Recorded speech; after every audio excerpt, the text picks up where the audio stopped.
नमस्कार, आवाज़ जनता की में आपका स्वागत है। मैं मधुबाला पहुँचे हैं बीके हॉस्पिटल। आपको बता दें यहाँ कुछ लोग पहुँचे हैं जो एक डॉक्टर की लापरवाही के कारण उनके भाई की जान जाने का आरोप लगा रहे हैं। आइए मेरा जानते नाम हैं। सेतु मित्तल है। मेरे भैया है मनीष मित्तल, बड़े भाई हैं। वो बिल्कुल घर में आज तक कभी भी उनको कोई बीमारी नहीं थी। 42 ईयर एज थी उनकी। और वो जैसा कि 25 मार्च की रात को 26 मार्च को सुबह 3 बजे उनके चेस्ट में दर्द हुआ। हमारे नियर बाई मंगला हॉस्पिटल पड़ता है। मंगला हॉस्पिटल हमारे रास्ते में, घर से 2-3 मिनट का रास्ता है। हम मंगला हॉस्पिटल में अपने भैया को लेकर गए उपचार के लिए। उन्होंने कोई टैबलेट वगैरह उनको दी। टैबलेट के बाद उन्होंने ईसीजी करी। ईसीजी में पाया गया कि उनको कुछ फॉल्ट है, हार्ट अटैक जैसी कुछ लग रहा था उनको। उन्होंने डॉक्टर सिमी मनोचा को कॉल किया। डॉक्टर सिमी मनोचा हमने जानते कॉल की तो अपोर्ड हॉस्पिटल में हार्ट स्पेशलिस्ट हमें बताया गया था। तब हमने बोला उनसे कि आप हमें लेकर के चलिए जहाँ भी लेकर चल रहा है। डॉक्टर मंगला जी हमारे साथ आए। सिमी मनोचा के पास उन्होंने कॉल कर दिया था, पहले ईसीजी की रिपोर्ट उन्होंने भेज दी थी। जैसे ही हम यहाँ हॉस्पिटल में पहुँचे, हॉस्पिटल में हॉस्पिटल में पहुंचने के बाद सिमी मनोचा जी आधे घंटे बाद में हॉस्पिटल में पहुंची है। उन्होंने आते ही वो अपने आईसीयू में लेकर के गई है ऑपरेशन थिएटर में। उन्होंने आते ही अपने हमारे भैया का स्टंट डाल दिया है। स्टंट डालने के बाद वो हॉस्पिटल से बाहर निकाल के लेके आए तो उन्होंने बोला आउट ऑफ डेंजर है, कोई भी खतरा नहीं है। 25 तारीख को जब सुबह उन्होंने स्टंट डाला है, 11 बजे हम भैया से मिले। जब तक उनकी कोई प्रॉब्लम नहीं थी, तब रात को हम भैया से मिले, कोई प्रॉब्लम नहीं थी। हमने मैडम से बोला कि अभी कोई खतरे वाली बात हो तो हमें बता दीजिएगा। उन्होंने बोला ऐसा कोई भी खतरे वाली बात नहीं है, भैया आपके बिल्कुल ठीक है, हो सकता है 1-2 दिन मेरे को छुट्टी मिल जाए। तो अगले दिन हम मॉर्निंग में भैया के पास मिले, तब भी बिल्कुल ओके थी, कोई भी परेशानी नहीं थी। दोपहर तक 4 बजे तक हम भैया से मिले, तब भी कोई प्रॉब्लम नहीं थी। सिमी मनोचा वहाँ अवेलेबल नहीं थी।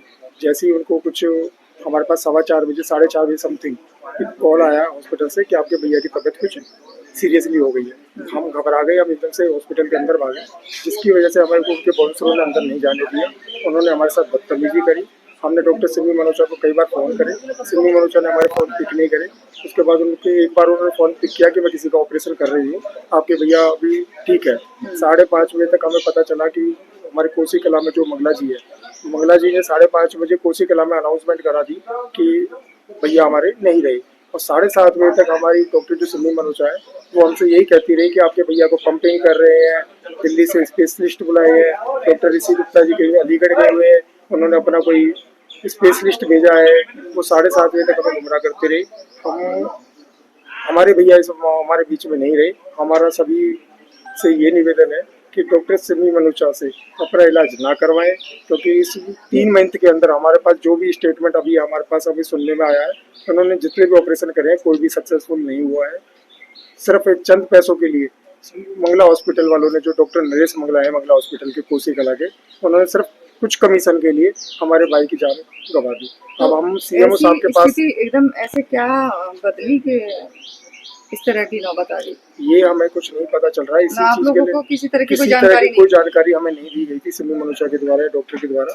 हमें तो यही बताया गया था आपके भैया बिल्कुल ठीक है, स्वस्थ है।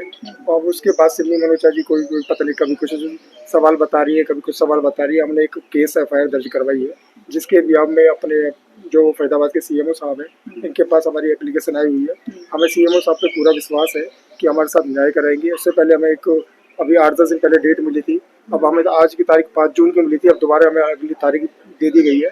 और सीएमओ साहब से हमने यही निवेदन किया है कि उनके पास जो कैथलैब में आदमी होते हैं, हमें उनकी कम से कम सीढ़ी तो बनवा के दी जाए, जिससे कि हमें पता तो चले 4 बजे से और 4:30 के बीच में ऐसा क्या हुआ। कहीं ऐसा तो नहीं है किसी स्टाफ ने कोई गलत इंजेक्शन दे दिया हो जिसकी वजह से खतरा बन गया हो, जिसकी वजह। आप इसमें किसकी कमी बताते हैं? इसमें हम डॉक्टर सिमी मनोचा की या फिर डॉक्टर जो कैथलैब में उस टाइम स्टाफ मौजूद था या उन पे कोई ऐसा स्पेशलिस्ट नहीं था, तो उनकी कमी हम बता रहे हैं। आपने एडमिनिस्ट्रेशन से संपर्क किया था इस बारे में? एडमिनिस्ट्रेशन हमें कोई इस चीज़ के बारे में कोई जवाब नहीं दे रहा है। अब तो इसमें सिमी मनोचा जी, आज डॉक्टर ऋषि गुप्ता जी भी आए थे, डॉक्टर ऋषि गुप्ता जी भी कुछ संतोषजनक जवाब नहीं दे रहे। अभी जैसा कि अभी बाहर निकले थे तो मीडिया पत्रकार उनके पीछे पहुंचे भी थे, उन्होंने कोई जवाब नहीं दिया, वो कुछ बोले ही नहीं, अपने मुंह छुपा करके भाग गए। ऐसा नहीं होना चाहिए। 42 ईयर। कभी पहले कोई ऐसी दिक्कत नजर कभी कैसी भी आज तक उन्होंने एक ना नींद की गोली भी नहीं ली, फीवर की भी टेबलेट नहीं ली, साइडोन की गोली भी नहीं ली आज तक उन्होंने। क्योंकि वो अपना फार्म हाउस है हमारा, जिसमें 10 किलोमीटर पर डे वॉक करते हैं सुबह 4 बजे से 6 बजे तक। आज तक कभी उन्होंने चाय नहीं पी, कभी पराठे नहीं खाई। ऐसे आदमी को कैसे सब कुछ एकदम से कुछ हो गया? इसमें कहीं ना कहीं डॉक्टर की बहुत बड़ी लापरवाही है, जिसका हम सीएमओ साहब से गुजारिश करते हैं कि हमारे साथ न्याय दिया जाए।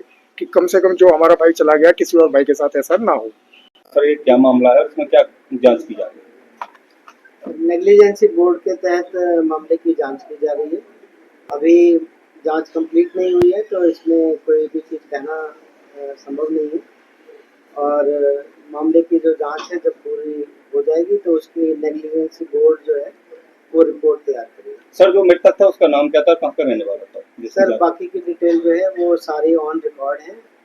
चीज़ें जब तक जांच प्रक्रिया पूरी नहीं की जा सकती तब तक इसमें हमें कमेंट करना पॉसिबल नहीं। तो सर आज मतलब दोनों बुलाए गए अकॉर्ड हॉस्पिटल के और जो मृतक के परिजन सारे जांच में शामिल हुए? पक्ष विपक्ष दोनों बुलाए गए थे।